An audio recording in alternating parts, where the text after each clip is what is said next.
He didn't warn her. He didn't hesitate to die in front of senators, judges, CEOs, and rolling cameras.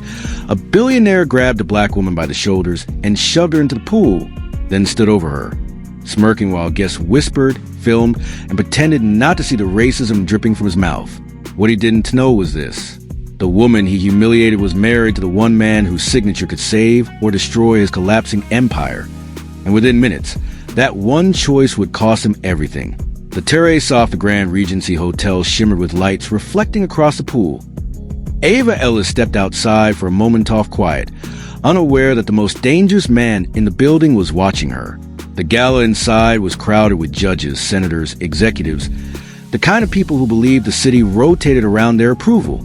She checked a message from her law firm and slipped her phone away. That was when 4 figures broke from the ballroom crowd and walked toward her with deliberate steps. At the center was Maxwell Crane, billionaire developer, host of the gala, and a man whose business empire was collapsing by the month. His expression carried a polished charm for anyone who didn't notice the hatred simmering just beneath. "I don't think we've been introduced," Crane said, stopping too close. Some guests confused attendance with belonging. Ava stood her ground. "I'm here to support a foundation like everyone else, and to represent my community with pride." His smile tightened. Behind him, Judge Rowan, Senator Levitt, and Bank President Carl Millwood exchanged mocking looks. "And what exactly qualifies someone like you?" Crane asked, voice dripping with contempt. Ava held his gaze. "The same thing that qualifies you." Crane's mask slipped, revealing the hostility he was trying and failing to hide. "Let me explain something," he said, stepping even closer. "There's an Ardero things in this city, and people like you. That's enough." Ava said sharply that you're crossing a line. But Crane wasn't listening. Fueled by alcohol, rage, collapsing finances, and arrogance sharpened by decades of unchallenged privilege, he suddenly lunged forward, his hands clamped onto her shoulders. Before she could react, he shoved her hard. Ava's scream was swallowed by the rush of air. As her body flew backward, she hit the pool with a violent splash. Water erupted in a wave, drenching nearby guests who gasped as she disappeared beneath the surface. Cameras shot up instantly. Phones recorded every second of the billionaire's assault. Avery surfaced, coughing, mascara streaking down her face, her elegant gown clinging heavily to her body. Crane adjusted his tuxedo like a man, wiping his hands after taking out the trash. "Maybe you'll remember your place," he sneered. The ballroom doors burst. Open. Elias Ellis, Ava's husband, saw her soaked, gasping, trembling. He saw the man responsible. He moved like a force off nature. "Step away from my wife," Elias said, voice low and razor sharp. It cued across the terrace like a blade. Crane turned, confidence evaporating the moment he saw him. "Elias," she slipped. "It was you shoved her," Elias said. Guests pressed the glass, filming, whispering horrified. News alerts began. A hashtag was already forming. Crane lifted his hands. "Look, I had too much to drink. Let's talk like businessmen. Don't ruin our deal." "Our deal?" Elias said quietly. "You think there is still a deal?" "Elias, your company needs our network. Think of the opportunities. My company doesn't need anything from a man who assaults my wife."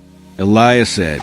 He pulled Ava gently from the water, wrapping her in a towel staff rushed to bring. Crane's confidence cracked. "I'll double the offer. Triple it.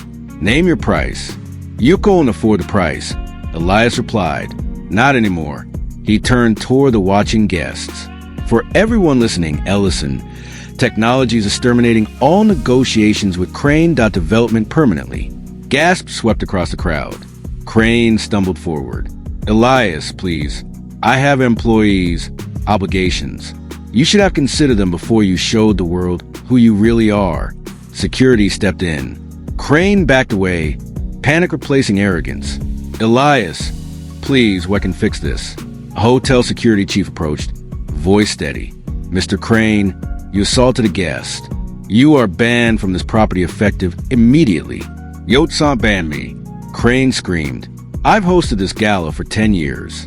His entourage, the judge, the senator, the banker, abandoned him instantly, scattering like rats escaping a sinking ship. Inside the ballroom, whispers spread like wildfire at Crane's table. Once the center of attention was empty, his business partners were already distancing themselves. Within an hour, the video hit every major platform. Within 2, it hit national news. By dawn, it hit global markets. Crane Development stock crashed 18% before opening bell. Clients terminated contracts. Investors called emergency meetings. Protesters appeared outside his headquarters by lunchtime. The Department of Justice opened a civil rights investigation after former employees secretly sent records off discriminatory practices. His assistant leaked emails showing years of racism amassed as policy. Contractors came forward with stories of lost bids for unspoken reasons. 3 weeks later, a civil suit was filed. Ava, represented by a top civil rights firm, took her place at plaintiff's table with the dignity Crane tried to drown. The jury took 6 hours. Their verdict was seismic, that multi-million-dollar compensatory and punitive damages. The judge's rebuke struck harder than any sentence. Your behavior represents a rot inside institutions built on privilege and prejudice. Today, that ends. Crane's empire collapsed. His mansion was sold, his family left. His name became digital poison. Ava's foundation, born from the settlement, funded legal protection for victims of discrimination across the country. Elias's company tripled in value within a year, partnering with firms who celebrated his principles instead of testing them. And the pool where Crane tried to strip a black woman of dignity was renamed the Ava Ellis Reflection Terrace in honor of courage, truth, and justice. If you believe dignity should never be up for debate, make your voice count.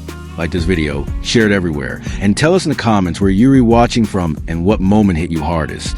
Subscribe and turn on notifications for more stories where arrogance collapses and justice rises.